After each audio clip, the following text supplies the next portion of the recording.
السلام علیکم ناظرین، خاص کر انصار احمد ساحل گلوبل ایجوکیشن ویلفیئر سوسائٹی کے چینل میں آپ کا استقبال کرتا ہے۔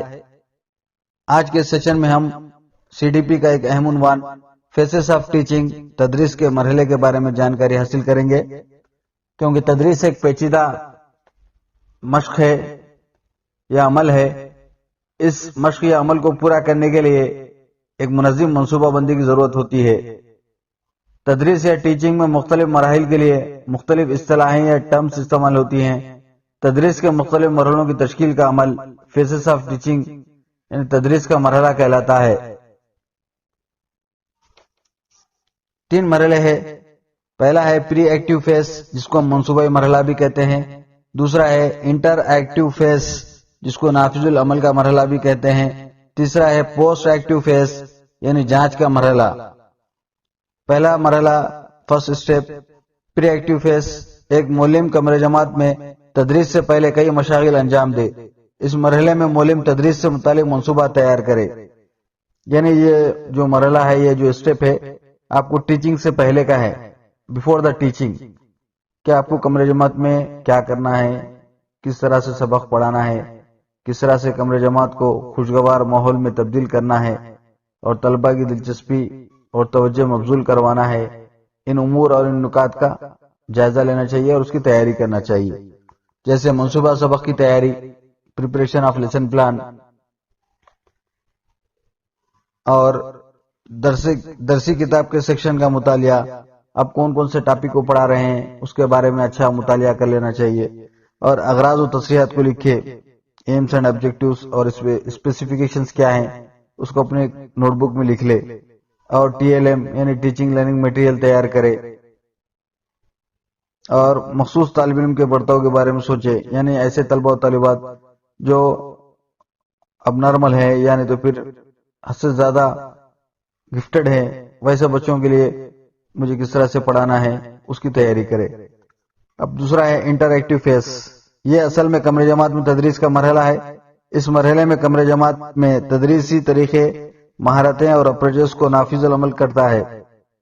یہ سیکنڈ جو اسٹیپ ہے، دوسرا جو مرحلہ ہے وہ دوران تدریس کا ہے، یعنی کس طرح سے کلاس روم کو افیکٹو بنانا چاہیے اور بچوں کا کانسنٹریٹ لیسن پر مرکوز ہونا چاہیے، اور تمام اسٹوڈنٹس ایک ٹیچر کے لیکچر کو سننا چاہیے، اور ایک ٹیچر موقع اور محل کے اعتبار سے اور سبق کی مناسبت کے لحاظ سے بر وقت ایسا طریقہ تدریس استعمال کرنا چاہیے جس سے طلباء کو مواد مضمون کو سمجھنے میں آسانی اور سہولت پیدا ہو سکے۔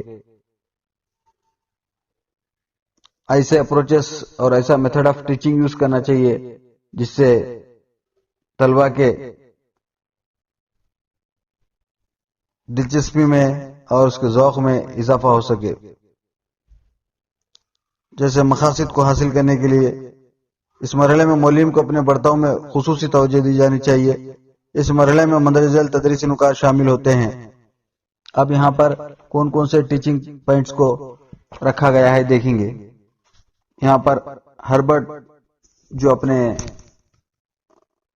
مراحل پیش کیا تھا، اسٹیپس، وہ ایک جانب ہے، اور دوسری جانب ایس سی آر ٹی کی جانب سے جو اسٹیپس بتا گئے ہیں وہ ایک جانب ہے، تو آپ ان دونوں کا بھی موازنہ اور کمپیریزن کر سکتے ہیں۔ ہربنشن اسٹیپس میں پریپریشن ہے،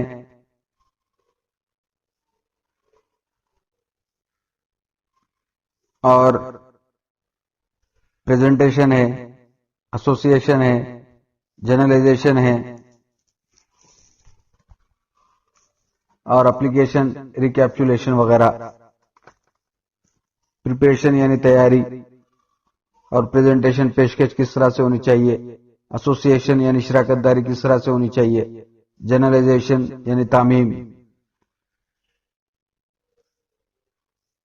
اور اپلیکیشن استعمالات یا اطلاق، اور ریکیپچولیشن یعنی اعادہ۔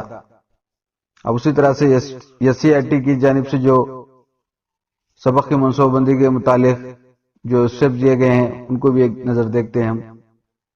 پریپریشن میں پہلا فرسٹ ہے انٹروڈکٹری ایکٹیویٹی، تعارفی مشغلہ، اور دوسرا ہے ٹی پی کے، اور دوسرا ہے موٹیویشن، اور تیسرا ہے اناؤنس ٹاپک ڈکلیریشن، یعنی عنوان کے نام کا اظہار کرنا یا عنوان کا ظاہر کرنا ہے۔ اس کے بعد دوسرا ہے ڈیولپمنٹ ایکٹیویٹی،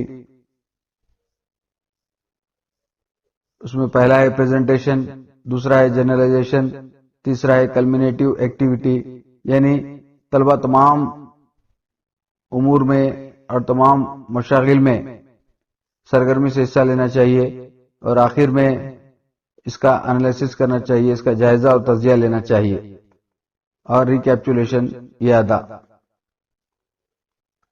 اس کے بعد ناظرین، تدریس کا تیسرا مرحلہ ہے پوسٹ ایکٹیو فیز۔ یہ مرحلہ جانچ یا ایویلیوشن سے متعلق ہوتا ہے۔ یہ مرحلہ معلم اور طالب علم دونوں کو فیڈ بیک کا موقع فراہم کرتا ہے۔ اس میں مندرجہ ذیل تدریسی تصورات شامل ہوتے ہیں، یعنی یہ آپ کو آفٹر ٹیچنگ کا اسٹیپ ہے، تدریس کے بعد کا مرحلہ ہے۔ یہاں پر ٹیچر اور اسٹوڈنٹ دونوں سبق کے تئیں اپنے خیالات کا اظہار کر سکتے ہیں کہ کیا خوبیاں تھیں، کیا خامیاں تھیں، کس طرح سے لیسن رہا، اس کے بارے میں ڈسکس کر سکتے ہیں۔ جیسے نمبر 1 امتحان ہے، نمبر 2 پیمائش یا مقداری مرحلہ ہے، نمبر 3 جانچ یا معیاری مرحلہ ہے ایویلویشن، اور جانچ کے تحت یہاں پر 2 طرح کی جانچ کی جا سکتی ہے بچوں کی، ایک معلم کی جانب سے۔ نمبر 1 تشکیلی جانچ، جس کو ہم فارمیٹو اسسمنٹ کہتے ہیں یا ایف اے کہتے ہیں، جو دوران تدریس یا ڈیورنگ ٹیچنگ ہوتی ہے، اور دوسری جانچ ہوتی ہے مجموعی جانچ، جس کو ہم سمیٹو اسسمنٹ کہتے ہیں، ایس اے، جو تدریس کے اختتام پر ہوتی ہے یا آفٹر ٹیچنگ ہوتی ہے۔ تو ناظرین، آپ کو ہمارا ویڈیو کیسا لگا؟ آئی ہوپ کہ آپ کو ہمارا ویڈیو ضرور پسند آیا ہوگا۔ آپ ہماری حوصلہ افزائی کے لیے اور مزید ایسے معلوماتی اور دلچسپ ویڈیوز دیکھنے کے لیے آپ ہمارے چینل کو ضرور سبسکرائب کیجئے، زیادہ سے زیادہ لائک کیجئے اور اپنے دوستوں کے ساتھ شیئر کیجئے۔ ملتا ہوں میں آپ کو ہمارے اگلے سیشن میں اور ایک نئے ویڈیو میں، تب تک کے لیے خدا حافظ۔